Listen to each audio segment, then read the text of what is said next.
Fl-istess mumenti li l-FATF iddeċida l-ewwel darba li Gvern tal-Unjoni Ewropea, il-Gvern Malti, ikun grey listed u allura li għandu djufija strateġika fil-ġlieda kontra l-ħasil tal-flus. Il-membri tal-kabinet għadhom qed jgħixu sitwazzjoni surreali u jippruvaw juru li s-sitwazzjoni qisha xejn mixejn.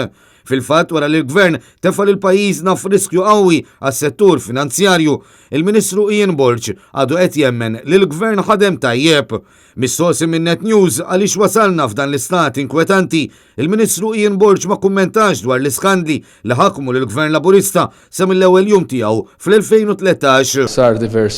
Saru diversi xogħlijiet u inizjattivi illi ovvjament matul iż-żmien taw il-riżultati pożittivi. Ian Borch li jifforma parti mill-Kabinet Laburista sa minn żmien Joseph Muscat u żgur li jiftakar kif l-eks kollega tiegħu fil-Kabinet Konrad Mizzi kif ukoll iċ-Chief of Staff tal-Prim Ministru Keith Schembri kienu sedien ta' 3 kumpaniji segreti li nfetħu fil-Panama.